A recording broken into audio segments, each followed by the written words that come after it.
20 fucking whacks. And I just want to give a shout out to 3 grouse people that I met today. Potsy, Sean and Jess. Awesome flowers, awesome card, awesome cappuccino, awesome spinach and cream muffin, scone, whichever one it was. I think it was a muffin. But anyway, this is all about Jacinda is a fucking bitch. And to go from here, I'll just hand you over to my daughter Jolene, who's been forced to have the vaccine to keep her job. Jolene, the floor is yours. And I just want to say thanks, Mum, for letting me talk. I think at this stage in your life, when you've got a career you're passionate about and you've studied, you've spent tens of thousands of dollars to be able to do the job, to have that taken away from you because you have a different look on how a disease should be treated, a disease we don't know much about, a vaccine that we don't know much about yet, we have no long-term data. It has been widely used, but because of the amount of shortcuts we took in the testing process, we cut down the time hugely. Yeah. There is parts that I am sceptical about, and I'm worried and concerned. There are things that concern me. In medicine, once you've done something, you can't undo it. And just to wait and see. I know what COVID does. I can see that. And I'm not happy about catching COVID. I can see what the vaccine does. And I made a choice to actually wait and not get my vaccine. And I was given the option to lose my job because there was no room for people like me. People that had researched it, healthy amount of skepticism, looked at this from a different angle. I wasn't about going around making people sick. I'm not about making things worse.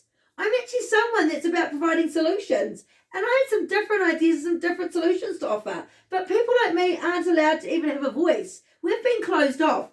Where are the journalists that are covering this? Everything you see on TV is about COVID this, COVID that, and the vaccine. And it's all about one perspective. Yeah. There is more. It's all about the vaccine. Fucking no. And Jacinda was interviewed on the fucking AM show with Duncan Garner. I can't remember his name because I don't watch it because I hate Mark Richardson. He couldn't play cricket to fucking save himself. Yeah. I'm sure he was over there in that 2020. Anyway, he was interviewing her on the AM show. Somebody fucking was. And she went, "That's not in the transcript." OMG, you're fucking kidding me? Not in the transcript. In all the interviews I've seen of prime ministers on TV in my fucking life, it's fucking long one too. I have never heard a prime minister say, "That's not in the transcript." I think you should be going there and saying your mind like I am right now, and my daughter. Get fucked, Jacinda. You're not fit to hold that job. You are useless. And you let it come to the South Island and you don't give a fuck. You go, "It's going to go right through the whole country." You're making sure it does, don't you, bitch? Opening fucking Auckland up. You open borders up to fucking Australia. Where did Delta come from? Australia. Without quarantine because you let it in. You fucking let it in. You are a murderer. All those people who've died from COVID are killed because of you. And your housing minister, Megan Woods, I'll tell you what, she's a useless bitch. And the bitch in her Wigram office. And anybody in the South Island ever votes Labour, they need their fucking head read. They might as well go to America and vote for Donald Trump. Because, by the way, he's standing again in 2024. My rant, my rave, my show. I think, to be honest, COVID's got to have to run its course. I don't think you can hide from it forever. But what disgusts me is that Jacinda never keeps a word. She says one thing and then does another. And there is no one there to question her. They're not allowed to. I cannot believe that journalists in this country have actually got the balls to call themselves journalists Because there is no journalism in this country. there's only Prime Minister. Nobody's allowed to fucking ask her It's questions disgusting. unless they're pre-approved. Pre-fucking approved. Oh, fuck. I've never known a Prime Minister. She was too young for the job. My doctor said it, and I didn't listen to him, and I didn't believe him. But, sorry, I must have listened, because I realised in the second term, he's right.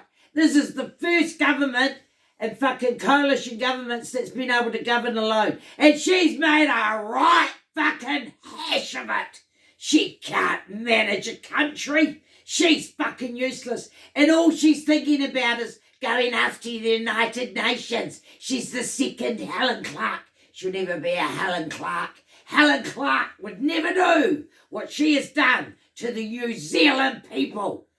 Lied. She has put division with the people. She stood there and actually pretends she wants to bring us together when she plays dirty tactics and media plays to create this division where vaxxed people actually are scared of the unvaccinated.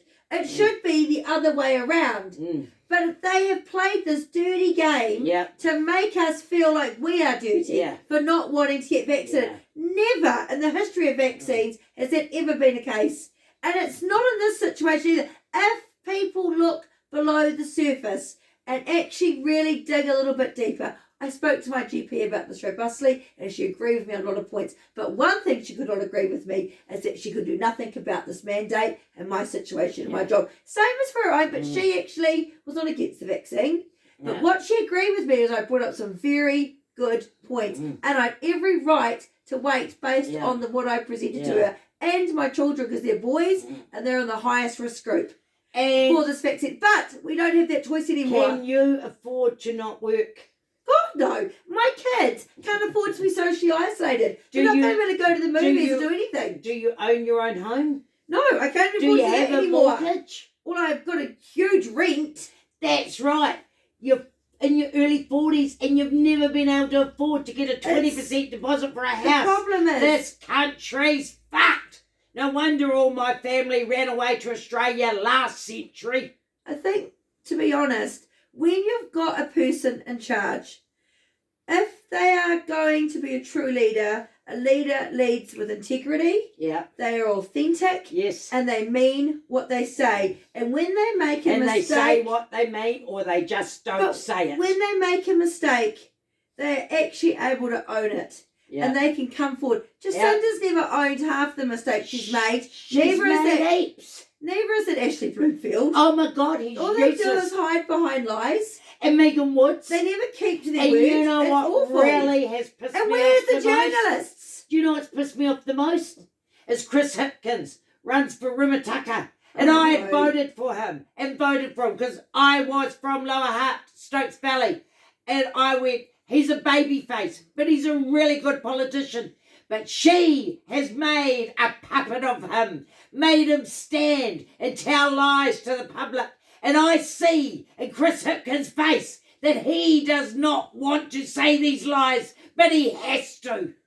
And if you honestly could hear some of the stories I've heard from teachers, from nurses, now from the police, fire, it's really sad when you're in this boat. It's awful. Yeah. You feel sick.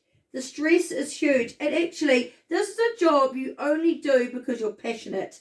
Because you've actually got a calling to it. It's not a job you do to be rich. None of it. And yet, we're thrown away like we're disposable. How long like it doesn't matter. It's awful. How long did it take you to become a qualified early childhood teacher? It took me 3.5 years to do my degree. Yeah. And then I had to do 2 years to register. Yeah. So, all up, it took me, I did my registration in 3 years. So, 6 years is what it takes to be fully registered. Yeah. Now, that's a long time. And it's an investment because I've only just finished paying my student loan off. Yes. So. Well, anyway, Jacinda and the whole Labour Party, you all deserve 20 fucking whacks. What do you reckon, Jolene? Make it fucking 40. fucking infinite fucking wax, and I hope you get nothing in 2023. Like, comment, subscribe.